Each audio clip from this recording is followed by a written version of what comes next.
Hello friends, मैं हूं आपका दोस्त और host and you are watching CS Knowledge Guru. Friends, ये वीडियो आपके लिए बहुत इंपॉर्टेंट होने वाला है, खासकर उन स्टूडेंट्स के लिए जिनके एग्ज़ाम होने वाले हैं इन द अपकमिंग मंथ। इस वीडियो में हम कंपनीज एक्ट 2013 के चैप्टर 9 जो कि अकाउंट्स ऑफ कंपनी से डील करता है उसे डिटेल में रिवाइज करेंगे और इसके सेक्शन 128 से 138 तक के सेक्शंस को मैं आपको ईजी वे में बताने वाला हूँ, जिससे आपको एग्ज़ाम में काफ़ी हेल्प मिलेगी। तो फ्रेंड, इस वीडियो को पूरा देखिएगा, तभी आपके लिए ये वीडियो यूज़फुल होगा। So let's get started. सबसे पहला जो हमारा सेक्शन है वो है सेक्शन 128 जो डील करता है books of account to be kept by company. मतलब हर कंपनी को बुक्स ऑफ अकाउंट प्रिपेयर करने हैं और उन्हें अपने रजिस्टर ऑफिस पर रखना है। और जो बुक्स ऑफ अकाउंट होंगे वो एक ट्रू एंड फेयर व्यू देंगे कंपनी के अफेयर्स के रिगार्डिंग। इसका जो प्रोवाइजो है वो बोलता है कि जो बुक्स ऑफ अकाउंट है company other than register office भी रख सकती है, लेकिन वो इन इंडिया होनी चाहिए प्लेस। उसके लिए कंडीशन है कि कंपनी को बोर्ड रेजोल्यूशन पास करना पड़ेगा और with in 7 days from the passing of resolution ROC को फॉर्म फाइल करना पड़ेगा, फॉर्म AOC 5 का। सेकंड प्रोवाइजर बोलता है कंपनी इलेक्ट्रॉनिक फॉर्म में भी बुक्स ऑफ अकाउंट मेंटेन कर सकती है। ब्रांच ऑफिस की बात करें तो ब्रांच ऑफिस को भी बुक्स ऑफ अकाउंट मेंटेन करने पड़ेंगे, चाहे वो ब्रांच इंडिया में हो चाहे वो ब्रांच आउटसाइड इंडिया हो। और ब्रांच ऑफिस को proper summarise return quarterly basis पे कंपनी को देनी होगी। Inspection of books of account की बात करें तो कंपनी का जो डायरेक्टर है वो कंपनी के बुक्स ऑफ अकाउंट को इंस्पेक्ट कर सकता है, चेक कर सकता है। और वो सब्सिडरी कंपनी के भी बुक्स ऑफ अकाउंट को इंस्पेक्ट कर सकता है अगर बोर्ड ने ऑथराइज़ किया हो। लेकिन वो होल्डिंग कंपनी के बुक्स ऑफ अकाउंट को इंस्पेक्ट नहीं कर सकता, क्योंकि होल्डिंग कंपनी पे कंट्रोल नहीं होता एक कंपनी का। सब्सी पे होता है लेकिन होल्डिंग पे नहीं होता। और बात करें अगर एक कंपनी की ब्रांच ऑफिस पे तो उस पर भी वो इंस्पेक्ट कर सकता है, लेकिन अगर ब्रांच फॉरेन में है तो उसके लिए वो कंपनी को रिक्वेस्ट करेगा डायरेक्टर, और कंपनी उसको वो बुक्स ऑफ अकाउंट प्रोड्यूस करा देगी विद इन 15 डेज। एम्प्लॉयज़ और अदर ऑफिसर जो हैं वो डायरेक्टर को असिस्ट करेंगे बुक्स ऑफ अकाउंट इंस्पेक्ट करने में, हेल्प करेंगे उन्हें। Preservation of books of account की बात करें तो कंपनी को अपने बुक्स ऑफ अकाउंट प्रिजर्व करने हैं, मेंटेन करने हैं मिनिमम 8 फाइनेंशियल ईयर्स के लिए। लेकिन अगर कंपनी का एग्जिस्टेंस ही 8 साल से कम का है तो जितना उसका एग्जिस्टेंस है उतने पीरियड के लिए बुक्स ऑफ अकाउंट प्रिजर्व करे। लेकिन अगर इन्वेस्टिगेशन ऑर्डर हो जाती है कंपनी के अगेंस्ट तो CG ऑर्डर दे सकता है लॉन्गर पीरियड के लिए भी। यानी कि इन शॉर्ट हम कह सकते हैं कंपनी 8 साल तक के लिए तो चलना है, कि मान के कि 8 साल तो आपको प्रिपेयर करने पड़ेंगे, 8 साल से कम भी हो सकता है। और अगर CG ऑर्डर दे दे इन्वेस्टिगेशन का तो लॉन्गर पीरियड भी जा सकता है बुक्स को मेंटेन करने के लिए। कौन कौन पर्सन रिस्पॉन्सिबल हैं फॉर मेंटेनिंग और for safe keeping of books of account? तो पहला है MD मैनेजिंग डायरेक्टर, दूसरा whole time director who is in charge of finance, and तीसरा है chief financial officer, and the fourth one is other person authorise by board. अगर they fail to maintain the books of account तो इनके ऊपर penalty लगेगी, imprisonment होगी 1 साल तक की, इनको जेल जाना हो सकता है, या इनके ऊपर फाइन लग सकता है मिनिमम 50,000 और मैक्सिमम जो है वो है 5 लाख। अब बात करते हैं इंपॉर्टेंट सेक्शन है सेक्शन 129 जो डील करता है फाइनेंशियल स्टेटमेंट से। तो गाइस, फाइनेंशियल स्टेटमेंट में क्या इंक्लूड होता है? Balance sheet, profit and loss account, income statement और statement of changes in equity and cash flow statement. लेकिन जो फाइनेंशियल स्टेटमेंट में कैश फ्लो स्टेटमेंट नहीं होगी अगर हम 1% कंपनी की फाइनेंशियल स्टेटमेंट की बात करें, स्मॉल कंपनी की बात करें, डोरमेंट कंपनी की बात करें और स्टार्टअप कंपनी की बात करें। फाइनेंशियल स्टेटमेंट जो होती है वो एक ट्रू एंड फेयर व्यू देती है कंपनी के अफेयर्स के बारे में, और कंपनी को अकाउंटिंग स्टैंडर्ड शेड्यूल 3 का कंप्लाई करना होता है जब भी वो फाइनेंशियल स्टेटमेंट प्रिपेयर करते हैं। लेकिन इसकी भी एक्सेप्शन है कि अकाउंटिंग स्टैंडर्ड शेड्यूल 3 आपको कंप्लाई करने की जरूरत नहीं है। कुछ कंपनियों को एक्सेप्शन दे रखी है, जैसे कि बैंकिंग कंपनी, इंश्योरेंस कंपनी और इलेक्ट्रिसिटी कंपनी। इन 3 कंपनी को एग्जम्पशन है। अगर कंपनी अकाउंटिंग स्टैंडर्ड का कंप्लाई नहीं करती तो उसको अपनी फाइनेंशियल स्टेटमेंट में रीज़न मेंशन करना पड़ेगा क्यों नहीं कर रही, डेविएशन फ्रॉम अकाउंटिंग स्टैंडर्ड की। भाई हम क्यों डेविएट कर रहे हैं इससे, उसका रीज़न फॉर डेविएशन एंड इस डेविएशन से क्या इम्पैक्ट आएगा। और हर AGM में कंपनी को, जब भी कंपनी की AGM होगी, at every AGM board lay down करेंगे फाइनेंशियल स्टेटमेंट को, मतलब उसको AGM में रखा जाएगा। अगर कंपनी की सब्सिडरी कंपनी है या एसोसिएट कंपनी है तो कंपनी कंसोलिडेटेड फाइनेंशियल स्टेटमेंट बनाएगी अपनी, इंक्लूडिंग सब्सिडरी और एसोसिएट कंपनी की इंफॉर्मेशन को भी डाल के, और उसको भी AGM में रखा जाएगा।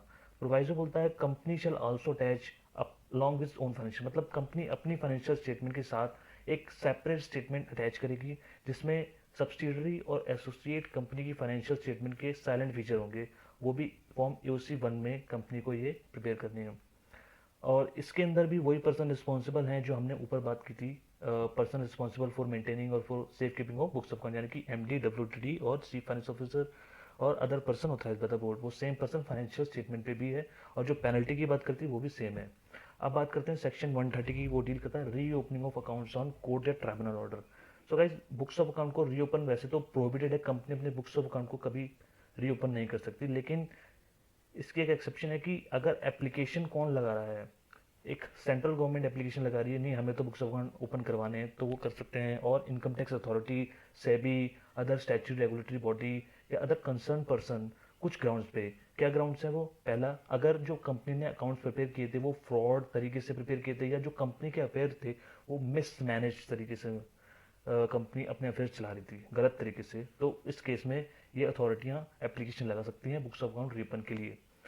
एप्लीकेशन जो जाएगी वो जाएगी इन फॉर्म एनसीएलटी 9 में, और एनसीएलटी बुक्स ऑफ अकाउंट के रीओपन का ऑर्डर दे सकता है आफ्टर कंसिडरिंग रिप्रेजेंटेशन, और उसको अगर ठीक लगा तो वो ऑर्डर दे देगा।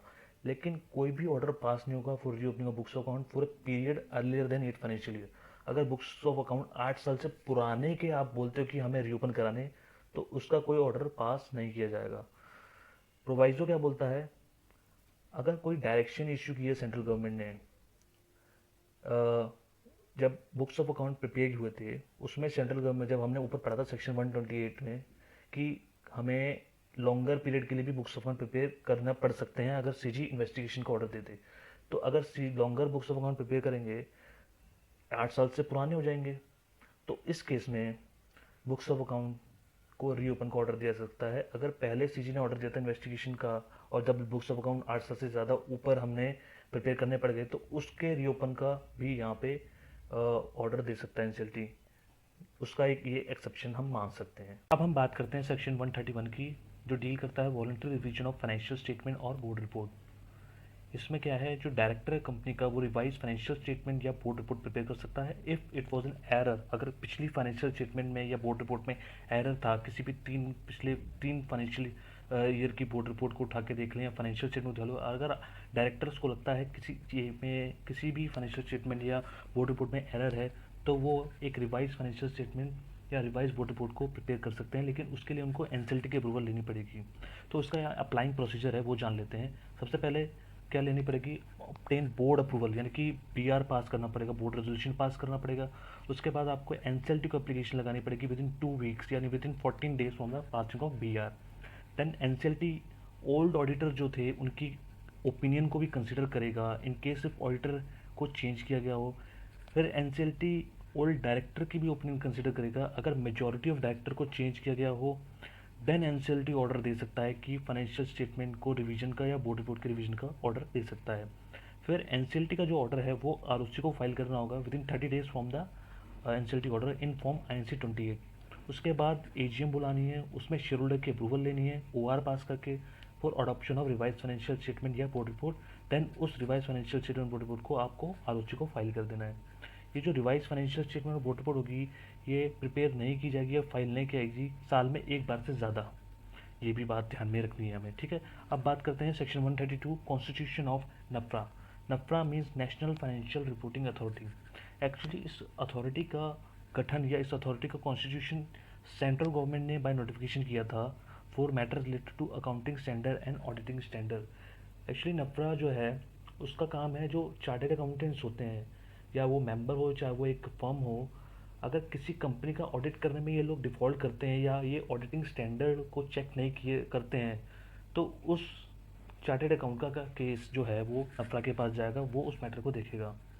तो नफ्रा के फंक्शंस देख लेते हैं। पहला है सीजी को, सेंट्रल गवर्नमेंट को रिकमेंडेशन देना on formation of accounting standard and auditing standard policy, monitor करना कि अकाउंटिंग स्टैंडर्ड और ऑडिटर स्टैंडर्ड के कंप्लाइंसेस हो रहे नहीं हो रहे, और चेक करना क्वालिटी ऑफ सर्विस कैसी दे रहे हैं प्रोफेशनल जब ऑडिटिंग सर्विस वो प्रोवाइड कर रहे हैं।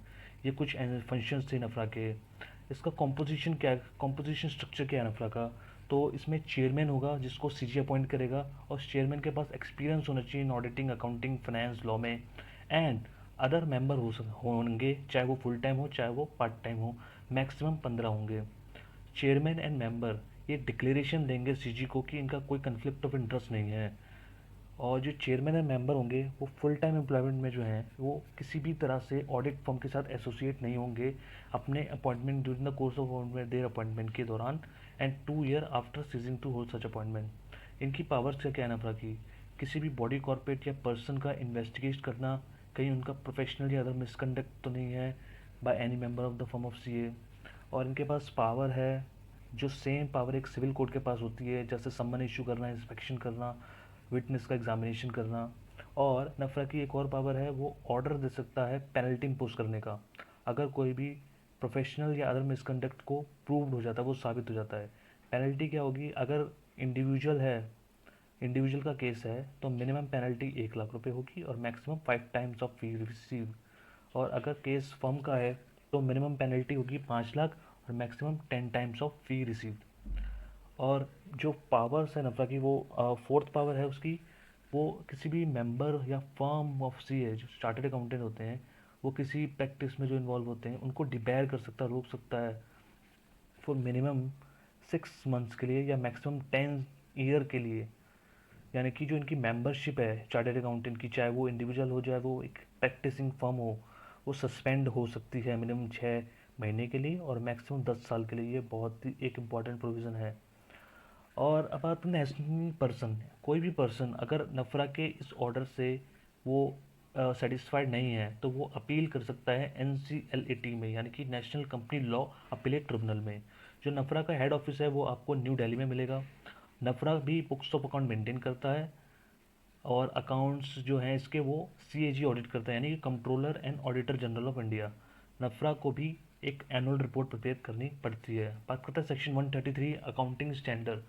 एक्चुअली जो अकाउंटिंग स्टैंडर्ड है वो नफरा की कंसल्टेशन से CG ने प्रिस्क्राइब किए हैं।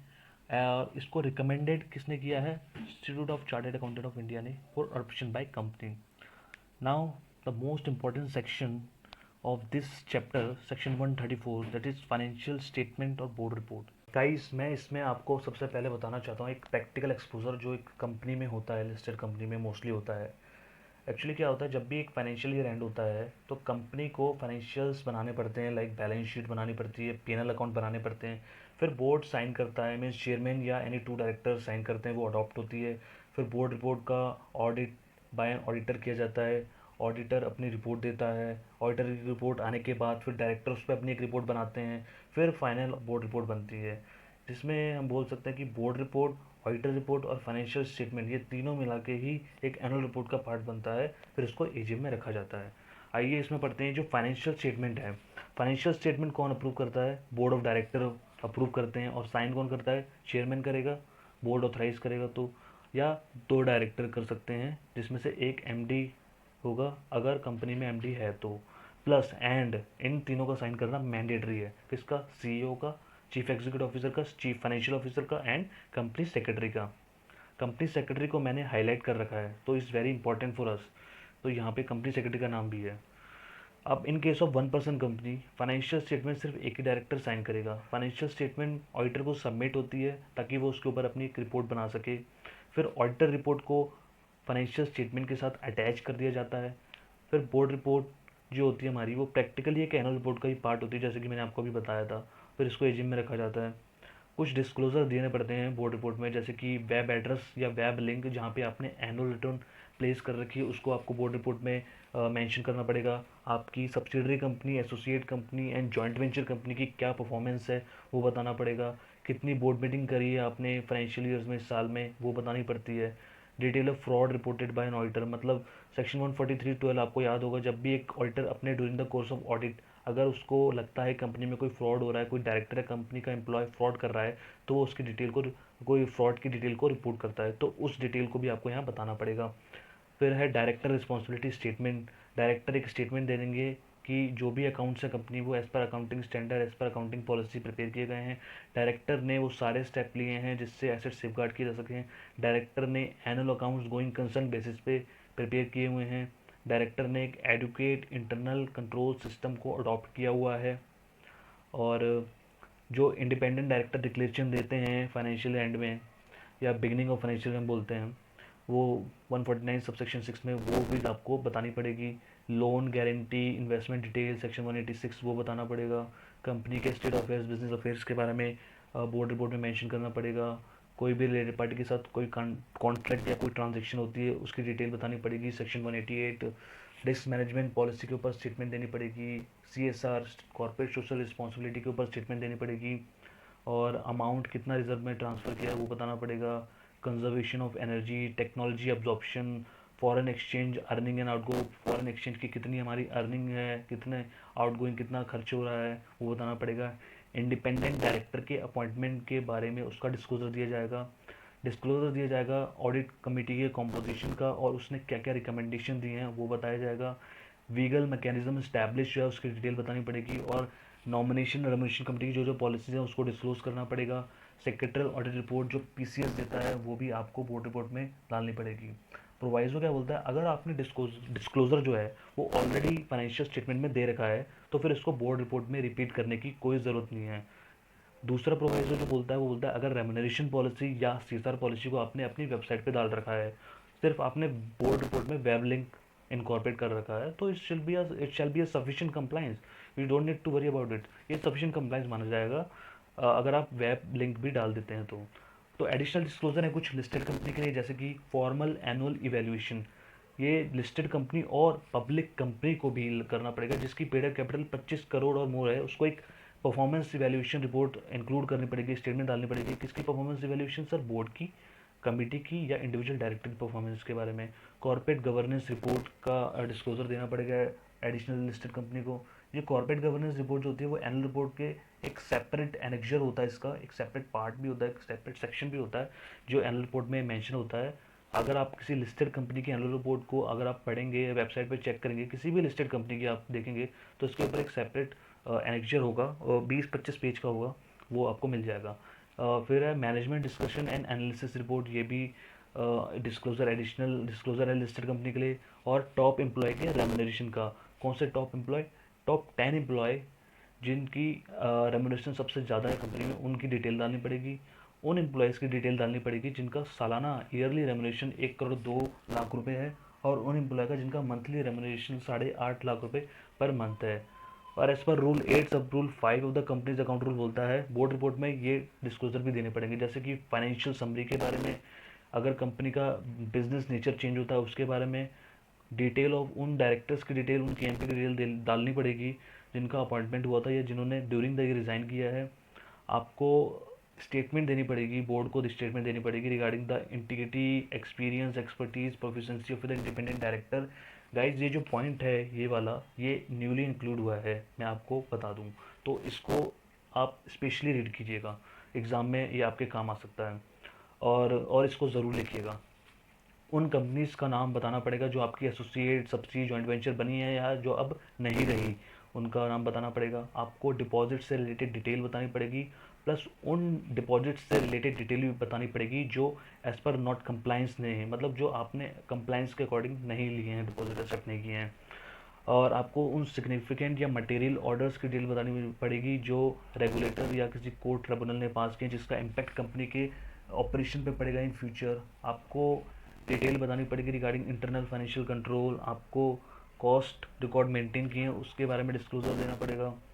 और constitution of internal complaint committee under sexual harassment of women at work place, prevention provision redressal act 2013, इसका भी डिस्क्लोजर देना पड़ेगा।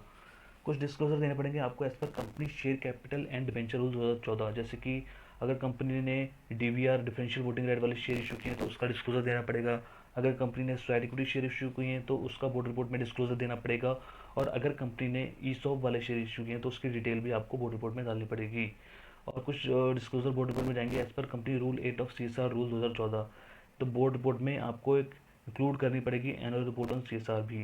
प्लस ये इज़ वेरी इंपॉर्टेंट, जो डिस्क्लोज जाएगा ये बहुत इंपॉर्टेंट है, जो rule 5 of companies appointment and remuneration of managerial personal rule 2014, इसके रिगार्डिंग भी कुछ डिस्क्लोजर जाएंगे, जैसे कि ratio of remuneration of each director, उसका डिस्क्लोजर देना पड़ेगा। कितना परसेंटेज इंक्रीज होना रेमुनेशन में डायरेक्टर के, CFO के, CEO के, CS के या मैनेजर के इन द फाइनेंशियल ईयर, वो बताना पड़ेगा। कितना परसेंटेज इंक्रीज हो रहा है एम्प्लॉय के रेमुनेशन में, और कितने हमारे परमानेंट एम्प्लॉय हैं कंपनी में, उसका डिस्क्लोजर देना पड़ेगा बोर्ड रिपोर्ट में। अब आती है बोर्ड रिपोर्ट की साइनिंग की बात। तो गाइज मैंने आपको जैसे पहले बताया था, चेयरमैन साइन करेगा, बोर्ड ऑथराइज करेगा तो, या कोई 2 डायरेक्टर साइन कर सकते हैं जिसमें से एक MD है कंपनी में तो वो भी साइन कर सकता है, या एक ही डायरेक्टर साइन करेगा अगर कंपनी में एक ही डायरेक्टर है। स्मॉल कंपनी की बात करें तो 2 डायरेक्टर साइन करेंगे या एक डायरेक्टर साइन करेगा कंपनी में, अगर एक डायरेक्टर है। ओपीसी 1% कंपनी में तो एक ही डायरेक्टर साइन करेगा। और एक नया सेक्शन इंक्लूड हुआ है, section 134(3)A along with rule 8A of companies accounts rule 2014, जो डील करता है board report for OPC and small company से। तो सीजी ने प्रिस्क्राइब की है average board report for OPC and small company. कुछ मैटर्स हैं जो इन ओपीसी एंड स्मॉल कंपनी की बोर्ड रिपोर्ट में इंक्लूड किए जाएंगे, जैसे कि वेब एड्रेस या वेब लिंक जहाँ पर एनुअल रूटीन को प्लेस किया गया है, number of board meetings, director responsibility statement जैसे कि हमने ऊपर बताया था आपको, कंपनी के बिजनेस अफेयर्स के बारे में, detail of fraud report by auditors, explanation or comments by the board on every qualification reason adverse remarks made by the auditor, financial summary or highlights, material change in the nature of business, detail of director who were appointed या have resigned during the year, detail of significant and material order passed by the regulator court tribunal जिसका impact company के operation में पड़ सकता है in future, वो बताना पड़ेगा। और बोर्ड रिपोर्ट में एक डिटेल ऑफ कॉन्ट्रैक्ट और अरेंजमेंट रिलेटेड पार्टी उसको भी कंटेन करना पड़ेगा इन फॉर्म AOC 2। अब बात करते हैं section 135 corporate social responsibility. It is an also an important section. तो आइए पढ़ते हैं। एवरी कंपनी हैविंग, जिसकी नेटवर्थ कितनी है 500 करोड़ रुपए या उससे ज़्यादा, या जिसका टर्नओवर हो 1000 करोड़ रुपए या उससे ज़्यादा का, या जिसका नेट प्रॉफिट हो 5 करोड़ या उससे ज़्यादा का during the immediately presiding financial year, तो उस कंपनी को एक CSR कमेटी बनानी पड़ेगी जिसमें मिनिमम 3 डायरेक्टर रखने पड़ेंगे। 3 से ज़्यादा भी रख सकते हैं लेकिन 3 तो रखने ही पड़ेंगे। और out of 3 at least 1 shall be an independent director, मतलब एक इंडिपेंडेंट डायरेक्टर तो रखना पड़ेगा। लेकिन प्रोवाइजो बोलता है अगर कंपनी को इंडिपेंडेंट डायरेक्टर अपॉइंट करने की रिक्वायरमेंट ही नहीं है तो वो बिना इंडिपेंडेंट डायरेक्टर के कमेटी बना सकते हैं जिसमें 2 और मोर डायरेक्टर होंगे। अब CSR जब एप्लीकेबल होता है कंपनी पे, तो कंपनी को CSR के प्रोविज़न का कंप्लाई करना पड़ेगा कम से कम 3 साल तक, 3 consecutive ईयर तक लगातार कंप्लाई करना पड़ेगा। और CSR प्रोविज़न एक फॉरेन कंपनी पे भी अप्लीकेबल होते हैं जिसका प्लेस ऑफ बिजनेस इंडिया में है। बात करते हैं CSR एक्सपेंडिचर की, तो कंपनी को हर साल एक्सपेंड करना पड़ेगा at least 2% of average net profit made during the 3 immediately preceding financial year. मतलब कंपनी का जो भी नेट प्रॉफिट है पिछले 3 साल का उसका एवरेज निकालेंगे, फिर उस एवरेज नेट प्रॉफिट का 2% कंपनी को हर साल CSR के ऊपर स्पेंड करना पड़ेगा। इफ़ कंपनी फेल, मतलब अगर कंपनी स्पेंड नहीं कर पाती, वो फेल हो जाती है स्पेंड करने में, तो बोर्ड ऑफ डायरेक्टर एक्सप्लेन करेंगे रीज़न बोर्ड रिपोर्ट में कि किस वजह से कंपनी स्पेंड नहीं कर पाई CSR एक्सपेंडिचर। अगर CSR एक्सपेंडिचर कंपनी इंडिया में करती है तो वही क्वालिफाई माना जाएगा एज CSR एक्सपेंडिचर। और एक्सपेंडिचर अगर company during the normal course of business करती है तो वो CSR नहीं माना जाएगा। कोई भी सरप्लस बचता है CSR एक्टिविटी करने के बाद will not be considered as business profit. अगर कोई foreign holding company CSR activities करती है इंडिया में, वो CSR मान लिया जाएगा अगर CSR expenditure subsidiary company, Indian subsidiary company के थ्रू राउट किया जाता है। इंडियन सब्सिडरी कंपनी को वो रिक्वायर्ड है एज पर सेक्शन 135। कहने का मतलब है, लेट से एग्जांपल A लिमिटेड जो है वो एक होल्डिंग कंपनी है जो फॉरेन में है, और B लिमिटेड जो उसकी सब्सिडी इंडिया में है। तो A लिमिटेड क्या करती है, फंड को जो है वो अपनी इंडियन सब्सिडरी कंपनी को दे देती है कि आप इस कंपनी के इस कंपनी को दे देती है फंड, और बोलती है कि जो आपके ऊपर CSR एप्लीकेबल है आप CSR कीजिए, फंड हमारी तरफ से लीजिए। तो अगर फॉरेन कंपनी फंड देती है CSR करने के लिए इंडियन कंपनी को, और इंडियन कंपनी उस फंड को यूज़ करती है CSR एक्सपेंडिचर करने के लिए, तो ये CSR मान लिया जाएगा, उस फंड को यूटिलाइज कर सकती है Indian subsidy company for CSR expenditure. क्या क्या CSR एक्टिविटीज़ हैं जो स्पेसिफाइड की गई हैं शेड्यूल 7 में। मैंने कुछ इंपॉर्टेंट्स डिटेल डाल रखी है, जो लिस्ट डाल रखी है जो आपके काम आएंगी, और एग्ज़ाम पर्पज़ के लिए भी ये बहुत इंपॉर्टेंट है। तो पहला है eradication of extreme hunger and poverty, भुखमरी को हटाना, गरीबी को हटाना, एजुकेशन को प्रमोट करना, promotion of education, gender equality and women empowerment, reducing child mortality and improving material health, environmental sustainability, social business projects, employment enhancing vocational skill, employment generate करना, HIV AIDS material other disease से लड़ना, स्वच्छ भारत को उसमें contribution करना, योगदान देना, contribution to clean Ganga fund, contribution to prime minister national relief fund या PM care fund, it is prime minister citizen assistance and relief in emergency situation fund. ये जो पीएम केयर फंड वाला है ये न्यूली ऐड हुआ है due to कोविड-19 pandemic, corona virus के चलते, तो ये भी एक इम्पॉर्टेंट है, न्यूली ऐड हुआ है। तो ये भी आपके एग्जाम पर्पज़ के लिए इम्पॉर्टेंट है। अगर आप इसको मेंशन कर दोगे सीएसआर एक्टिविटीज़ शेड्यूल 7 की लिस्ट में तो ये आपके लिए बेनिफिशियल होगा।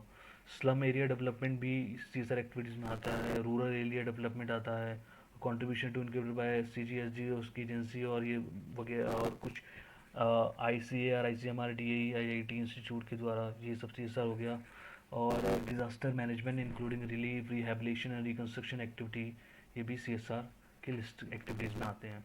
सीएसआर कमेटी जो है उसके क्या क्या फंक्शन है, तो पहला फंक्शन है सीएसआर पॉलिसी को फॉर्मुलेट करना एंड उसको रिकमेंड करना बोर्ड को, और अमाउंट ऑफ एक्सपेंडिचर जो सीएसआर एक्टिविटीज़ पर करना है एज पर सीएसआर पॉलिसी उसे रिकमेंड करना, सीएसआर पॉलिसी को टाइम टू टाइम बेसिस पे मॉनिटर करना कि वो ठीक से उसके अकॉर्डिंग सब काम हो रहा है नहीं हो रहा, और एक ट्रांसपेरेंट मॉनिटरिंग मैकेनिज्म इंस्टीट्यूट करना ताकि सीएसआर प्रोजेक्ट एक्टिविटीज़ को इम्प्लीमेंट किया जा सके।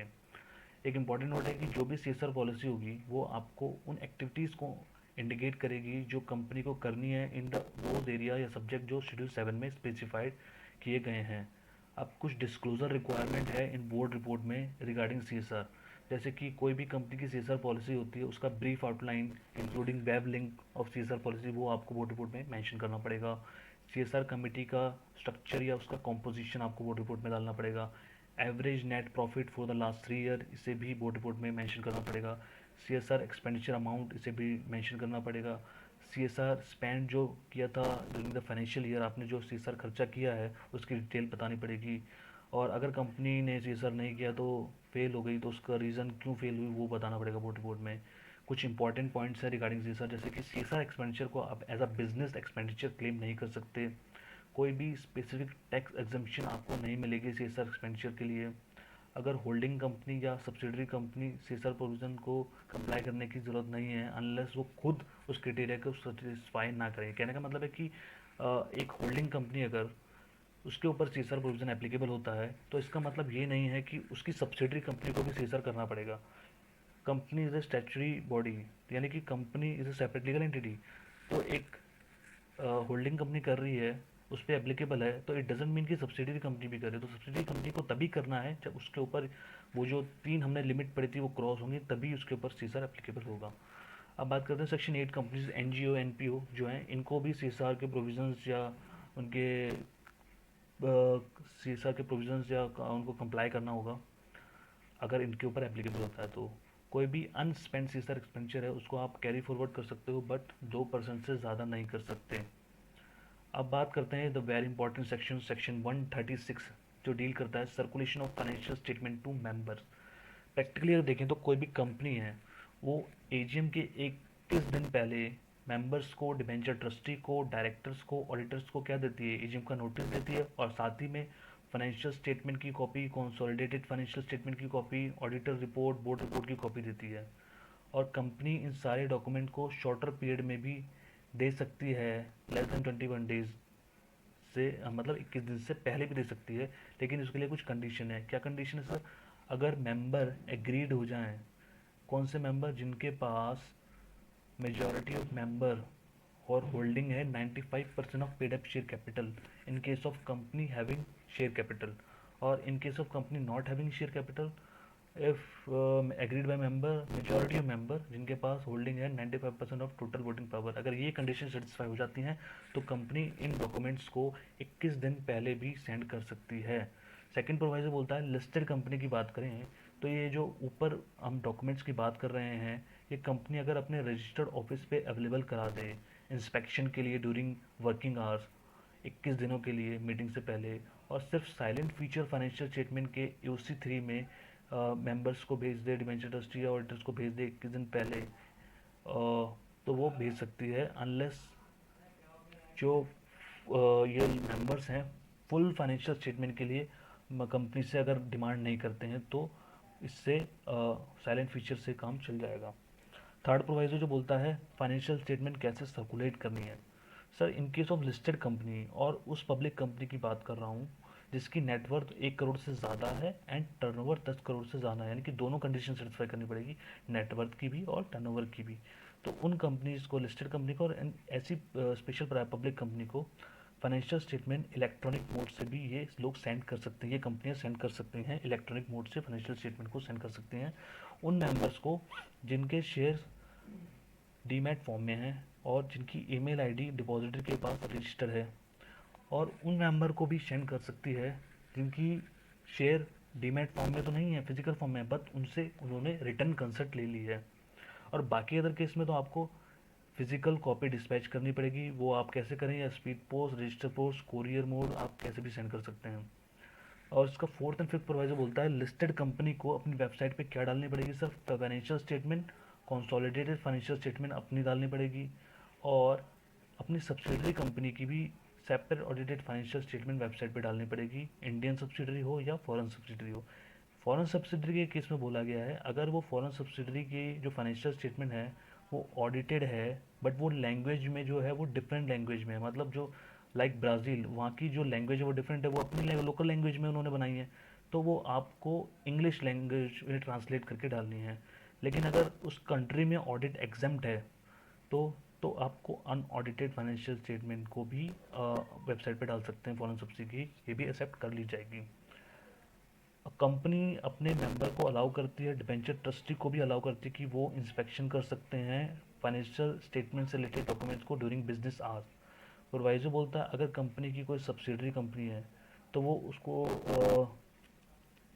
प्रोवाइड करेगी सेपरेट ऑडिटेड या unaudited financial statement of subsidiary to any member. कहने का मतलब ये है कि अगर किसी कंपनी की सब्सिडरी कंपनी है तो उस सब्सिडरी कंपनी की फाइनेंशियल स्टेटमेंट्स की जो है कॉपी है वो मेंबर्स को प्रोवाइड कर देगी अगर मेंबर डिमांड करते हैं, चाहे वो फाइनेंशियल स्टेटमेंट ऑडिटेड हो चाहे अनऑडिटेड हो, लेकिन अगर मेंबर ने डिमांड कर दी तो आपको देनी पड़ेगी। अब बात करते हैं अगर कंपनी ने सेक्शन 136 के कंप्लाई करने में डिफ़ॉल्ट किया तो कंपनी के ऊपर पेनल्टी तो लगेगी 25,000 रुपये, और ऑफिसर के ऊपर भी लगेगी जो डिफ़ॉल्ट में पाए गए, पेनल्टी है 5,000 रुपये। Now we move on section 137 जो डील करता है filing of copy of financial statement to ROC. Company अपनी फाइनेंशियल स्टेटमेंट जो एजीएम में अडॉप्ट हो जाएगी उसको आरओसी को फॉर्म एओसी 4 में फाइल कर देगी with in 30 days of the conclusion of AGM. और ये एक न्यू पॉइंट ऐड हुआ है गाइज कि हर एनबीएफसी कंपनी को जिसको इंडियन अकाउंटिंग स्टैंडर्ड कंप्लाई करना होता है, अब वो अपनी फाइनेंशियल स्टेटमेंट आरओसी को एओसी 4 एनबीएफसी फॉर्म में फाइल करेगी और कंसोलिडेटेड फाइनेंशियल स्टेटमेंट को in form AOC 4 CFS NBFC में फाइल करेगी। प्रोवाइजो बोलता है कि अगर कंपनी की फाइनेंशियल स्टेटमेंट एजीएम में अडॉप्ट नहीं होती है किसी कारणवश, या एडजन एजीएम में भी अडॉप्ट नहीं होती है, तो लॉ ये कंपनी को एक अपॉर्चुनिटी देता है कि आप अनअडॉप्टेड भी फाइल कर सकते हो एज प्रोविजनल। सेकंड प्रोवाइजो बोलता है कि फाइनेंशियल स्टेटमेंट अगर एडजन एजीएम में अडॉप्ट होती है तो उसको आपको एडजन एजीएम के 30 डेज़ के अंदर अंदर फाइल कर देना है, उसके साथ एडिशनल फीस भी लगेगी। और जो गाइस पहले 270 दिन की एक्सटेंशन मिला करती थी सेक्शन 403 में, वो अब ओमिटेड हो गई है। अब अगर आप 30 दिन से बियॉन्ड फाइलिंग के लिए जाते हो, उससे डिले करते हो फाइलिंग में, तो आपको अट्रैक्ट होगी एडिशनल फीस भी 100 रुपये पर डे जो है, और पेनल्टी जो प्रिस्क्राइब है। थर्ड प्रोवाइजो बोलता है कि जो 1% कंपनी है वो अपनी financial statement within 180 days from the closure of financial year file करेगी। और जो ये फोर्थ एंड फिफ्थ प्रोवाइजो है ये कहता है कि जब भी कंपनी फाइनेंशियल स्टेटमेंट आरओसी को फाइल करेगी तो उस फाइनेंशियल स्टेटमेंट के साथ अपने फॉरेन सब्सिडरी कंपनी के अकाउंट्स को भी अटैच करना है। और फिर वही बात आ गई कि अगर फॉरेन सब्सिडरी कंपनी के अकाउंट्स अनऑडिटेड हैं या उस कंट्री का जो लॉ है वो ऑडिट एग्जेम्प्ट करता है तो आप अनऑडिटेड अटैच कर दो। और अगर वो इन डिफरेंट लैंग्वेज में है या उस कंट्री की लोकल लैंग्वेज में है जो अलग लैंग्वेज है तो आप इंग्लिश ट्रांसलेशन करके अटैच कर दो। और अगर एजीएम हो ही नहीं पाती किसी कारणवश, कंपनी अपनी एजीएम नहीं करा पाती, तो फाइनेंशियल स्टेटमेंट आप फाइल कर दो विद रीज़न कि एजीएम क्यों नहीं हुई। आरओसी को फाइल कर दो, इसमें भी एडिशनल फीस लगेगी। अब बात करते हैं कुछ कंपनीज ऐसी हैं जिनको अपनी financial statement E form XBRL AOC for XBRL में फाइल करनी है। कौन कौन सी कंपनियां, आइए पढ़ते हैं। पहला, लिस्टेड कंपनी और उनकी जितनी भी इंडिया में सब्सिडरी कंपनी उनको फाइल करनी है। दूसरा, एक ऐसी कंपनी जिनकी पेड अप कैपिटल 5 करोड़ या उससे ज़्यादा है, और एक ऐसी कंपनी जिसका टर्नओवर 100 करोड़ या उससे ज़्यादा है। और वो सारी कंपनियां जो अपनी फाइनेंशियल स्टेटमेंट जब प्रिपेयर करती हैं क्या फॉलो कर रही हैं, इंडियन अकाउंटिंग स्टैंडर्ड रूल 2015 उनको। कुछ कंपनी को एग्जम्पशन दे रखी है एक्सेप्ट, जैसे कि banking company, insurance company, non banking finance company and housing finance company को ई फॉर्म AOC फॉर XBRL में अपनी फाइनेंशियल स्टेटमेंट फाइल करने की रिक्वायरमेंट से एग्जम्पशन कर रखा है, तो इन्हें रिक्वायर्ड नहीं है। गाइज, अब से जो भी कंपनी फाइनेंस कंप्लाई करती है इंडियन अकाउंटिंग स्टैंडर्ड रूल का, वो अब AOC 3A फॉर्म सबमिट करेंगी in addition to the financial statement. मतलब जो ऊपर वो फाइनेंशियल स्टेटमेंट फाइल कर रही थी AOC 4 ई फॉर्म AOC 4 XBRL में, वो तो करना ही है, अब AOC 3A भी सबमिट करना है। AOC 3A में जो है वो फाइनेंशियल स्टेटमेंट के साइलेंट फीचर्स होंगे, वो उन्हें देने हैं। और ये एक अगर कंपनी फेल होती है अपनी फाइनेंशियल स्टेटमेंट फाइल करने में with in the specified period, तो पेनल्टी वगैरह लगेगी, ये आप पढ़ लीजिएगा। नाउ हम मूव करते हैं सेक्शन 138 जो डील करता है इंटरनल ऑडिट से। कौन कौन सी कंपनीज को इंटरनल ऑडिटर अपॉइंट करना होता है। हर लिस्टेड कंपनी को इंटरनल ऑडिटर अपॉइंट करना ज़रूरी है। अनलिस्टेड पब्लिक कंपनी को भी करना ज़रूरी है। जिस अनलिस्टेड पब्लिक कंपनी की पेडअप कैपिटल 50 करोड़ रुपए या उससे ज़्यादा है पिछले साल, या उसका टर्नओवर 200 करोड़ रुपए या उससे ज़्यादा है पिछले साल, अगर उसकी बोरोइंग्स जो है बैंक से, PFI से 100 करोड़ रुपीज़ या मोर है at any point of time during the presiding financial year, तो उसको भी करनी पड़ेगी। और एक ऐसी अनलिस्टेड पब्लिक कंपनी जिसका डिपॉजिट आउटस्टैंडिंग है 25 करोड़ रुपए या उससे ज़्यादा था at any point of time during the presiding financial year, उस अनलिस्टेड पब्लिक कंपनी को भी इंटरनल ऑडिटर अपॉइंट करना पड़ेगा। और एक प्राइवेट कंपनी जिसका टर्नओवर 200 करोड़ रुपीज़ और मोर है उसको, और जिसका एक ऐसी प्राइवेट कंपनी जिसका आउटस्टैंडिंग लोन बोरोइंग्स पे बैंक PFI से है 100 करोड़ या उससे ज़्यादा, उसको भी क्या करना पड़ेगा, इंटरनल ऑडिटर अपॉइंट करना ज़रूरी होगा। इंटरनल ऑडिटर कौन होगा सर? सर इंटरनल ऑडिटर हमारा या तो चार्टेड अकाउंटेंट होगा, या एक कॉस्ट अकाउंटेंट होगा, या कोई अदर प्रोफेशनल जो कंपनी के बोर्ड डिसाइड करें इंटरनल ऑडिट कंडक्ट कराने के लिए। सो गाइज, ये हमारा टॉपिक अकाउंट्स ऑफ कंपनी यहाँ पर कवर हो गया है। आई होप ये वीडियो आपको अच्छा लगा होगा। इस वीडियो को जितना हो सके गाइज लाइक कीजिएगा एंड चैनल को सब्सक्राइब करना ना भूलें, और बेल आइकन को प्रेस ज़रूर कीजिए जिससे मेरी आने वाली वीडियो का नोटिफिकेशन आपको ईजिली मिल सके। So guys, I will see you in the next video. Till then, goodbye and take care.